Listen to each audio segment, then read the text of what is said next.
بسم الله الرحمن الرحيم والصلاة والسلام على مولانا رسول الله. أعزائي الطلبة، مرحبا بكم في هذا الجزء الخاص من مادة المصطلحات القانونية بالمسؤولية. Chers étudiants, ravi de vous avoir de nouveau dans cette série de cours à distance et qui sera axée autour de la responsabilité.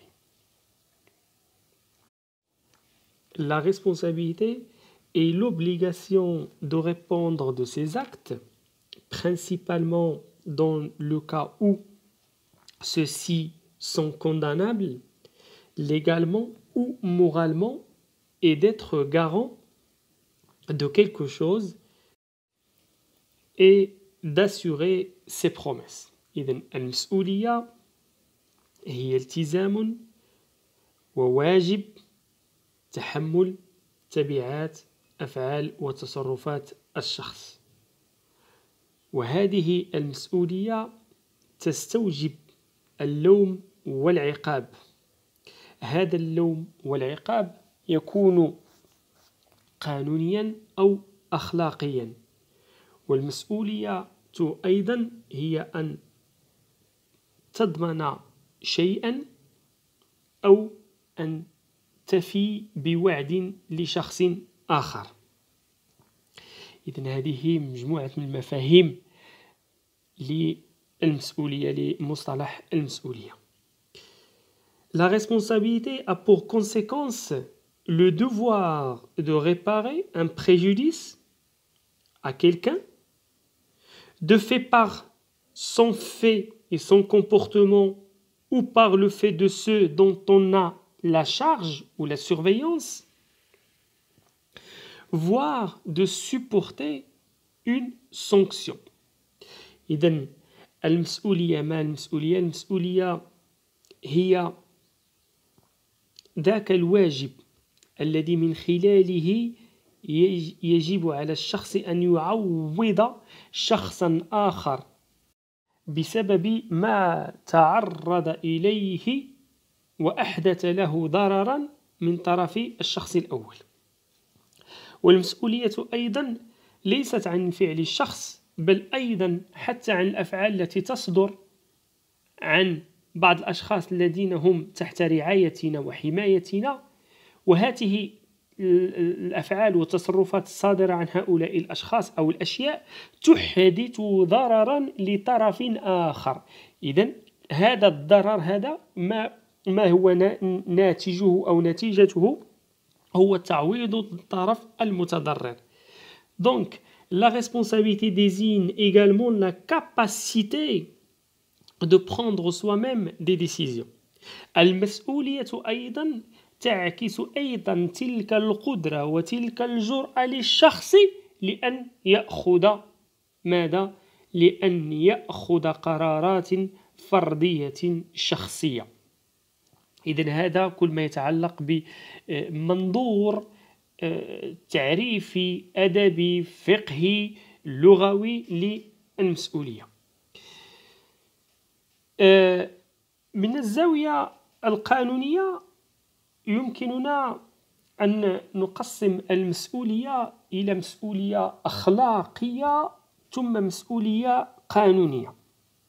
المسؤولية الأخلاقية هي التي ترتبط بالشخص إزاء الأشخاص وإزاء المجتمع، ويكون فيها العقاب للضمير، لتأنيب الضمير فقط، في حين أن المسؤول أو الديني أيضا، في حين الشق الثاني للمسؤولية هو المسؤولية القانونية، وبدورها تنقسم إلى مسؤولية مدنية ومسؤولية جنائية، وهذا هو محور درسنا هذا اليوم.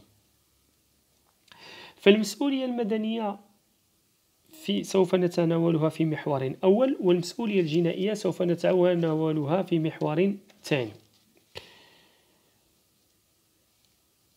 Donc, dans la pratique juridique, on distingue deux types de responsabilités. Une responsabilité morale et une responsabilité juridique.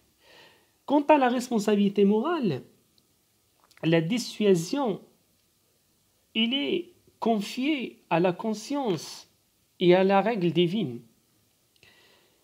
Alors que la responsabilité juridique, en elle-même, elle est divisée à une responsabilité civile et une responsabilité pénale. Et c'est ce qui va faire l'objet de notre cours aujourd'hui. Dans un premier temps, la responsabilité civile et dans un deuxième temps, la responsabilité pénale. إذن المحور الأول سوف نتناول فيه المسؤولية المدنية، في حين المحور الثاني المسؤولية الجنائية. فالمسؤولية المدنية تنقسم بدورها إلى قسمين اثنين، مسؤولية عقدية ومسؤولية تقصيرية. Donc la responsabilité civile qu'on va aborder dans un premier temps, elle se divise en elle-même en deux parties, une responsabilité civile contractuelle et une responsabilité civile délictuelle. Donc, la loi prévoit que tout le monde a le devoir de ne pas nuire aux autres et toute personne qui manque à ce devoir et qui cause du tort aux autres doit le réparer. إذن القانون يفرض على كل شخص عدم إلحاق ضرر بشخص آخر، وعند إلحاق الضرر بشخص آخر يتم الإخلال بهذه القاعدة، فيتوجب على الشخص الذي أخل هذه القاعدة وأحدث ضررا بموجب تصرفه أن يعوض مدى الأذى والخسارة التي لحقت بالشخص المتضرر. La responsabilité civile désigne l'ensemble des règles qui obligent l'auteur d'un dommage causé à autrui à réparer en offrant à la victime une compensation. إذن من الناحية القانونية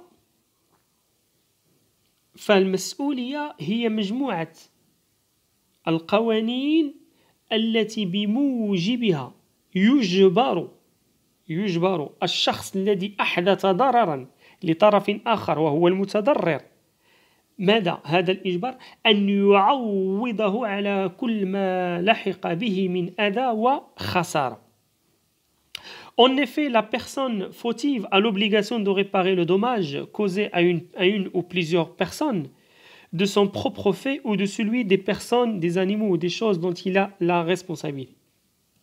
فهذا الضرر يمكن أن يحدث بسبب الشخص هو ذاته أو بسبب أشخاص تحت رعايته، وهذا سوف نراه بتفصيل لاحق، أو بسبب حيوانات تحت رعايته أيضا وملكيته، أو أشياء تحت رعايته وملكيته وتصرفه. C'est ainsi qu'on divise la responsabilité civile en deux grandes branches, à savoir la responsabilité contractuelle et la responsabilité délictuelle. La responsabilité contractuelle est l'obligation de réparer le dommage résultant de l'inexécution du contrat. Quant à la responsabilité délictuelle, elle est du moins près de la commission d'un délit ou d'un quasi-délit, comme on va voir. Donc, فيما يخص المسؤولية المدنية فهي تتفرع إلى فرعين اثنين، المسؤولية العقدية والمسؤولية التقصيرية.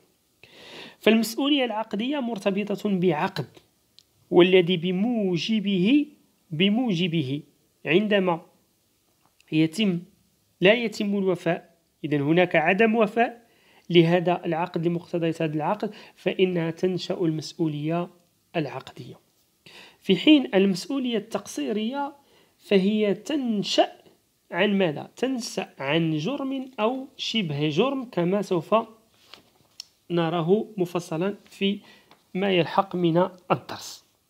إذن ما هي المسؤولية العقدية؟ أولا، qu'est-ce que c'est que la responsabilité contractuelle dans un premier temps?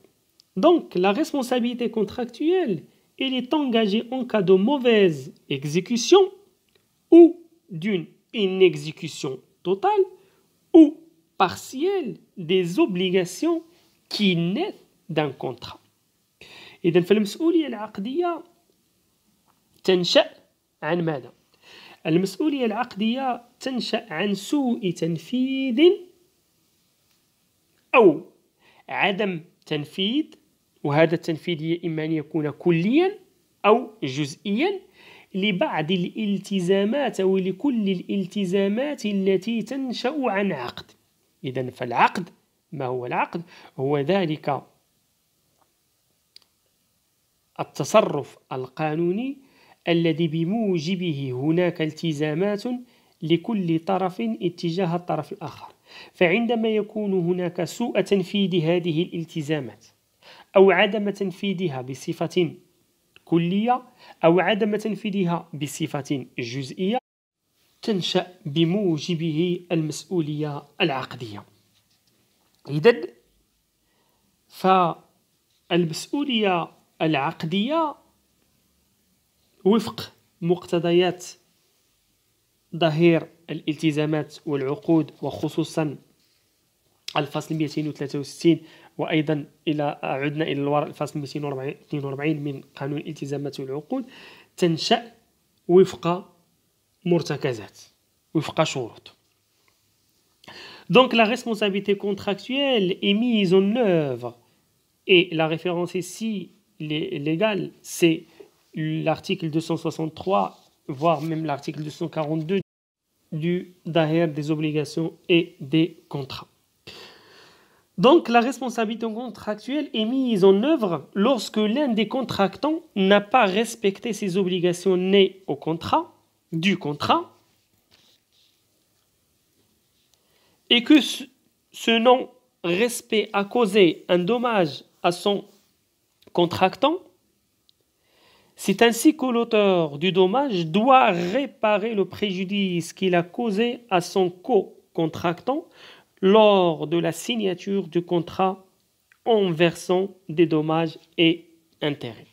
إذن فالمسؤولية العقدية تنشأ عندما يكون أحد المتعاقدين، أحد الأطراف، لم يحترم تلك الالتزامات الناشئة، وهذا الاحترام يا إما بسوء تنفيذ أو بعدم تنفيذ كلي أو عدم تنفيذ جزئي. إذن هذا عدم الاحترام بموجبه يحدث ضررا وأذى وخسارة للطرف الآخر، فالطرف الذي تسبب في هذا الضرر يستوجب عليه أن يعوض الطرف المتضرر، أي أن يجبر هذا الضرر. Donc,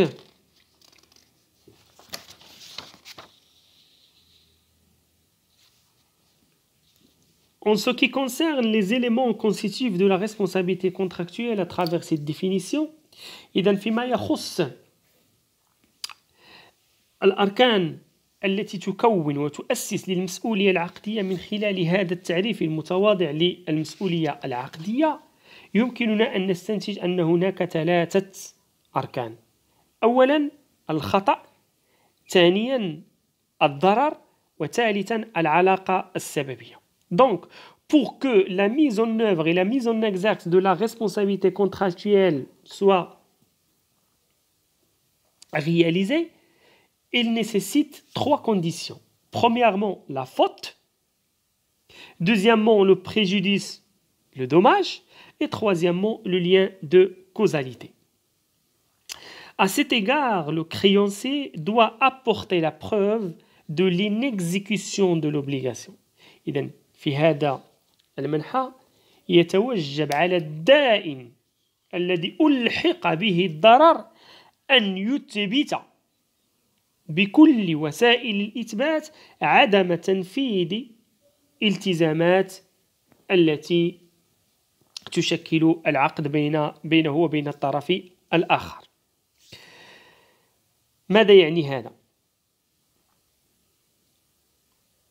يعني هذا أن الطرف الدائن لو كريونسي والطرف المتضرر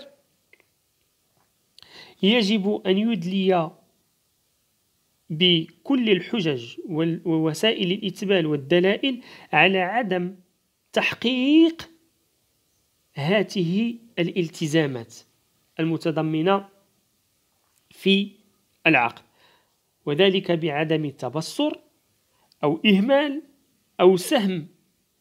وهذا عدم التبصر والإهمال والسهو هو من كان سببا في عدم تنفيذ مقتضيات العقد.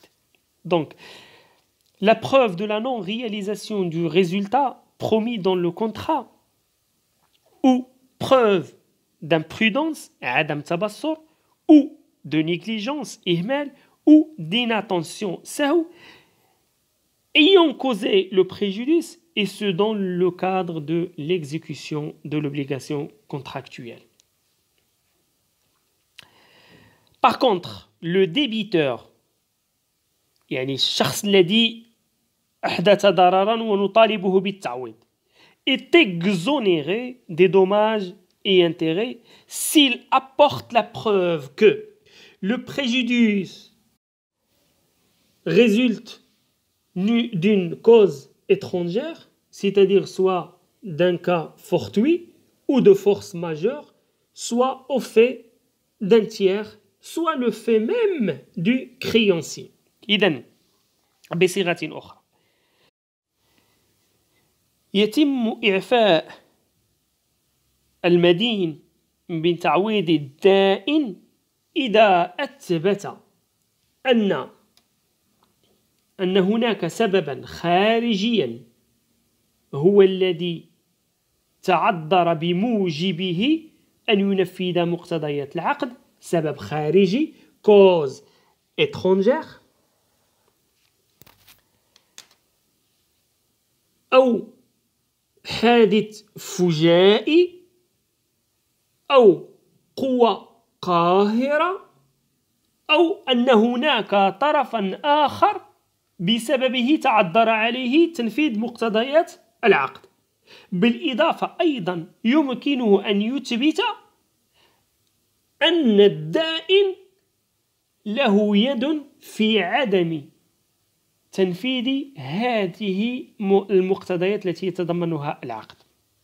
إذن إذا تم إثبات هذه الأسباب الخارجية وهي الحادث الفجائي، القوة القاهرة، الطرف الآخر، أو حتى خطأ الدائن، لا تكون هناك مسؤولية عقدية على الطرف.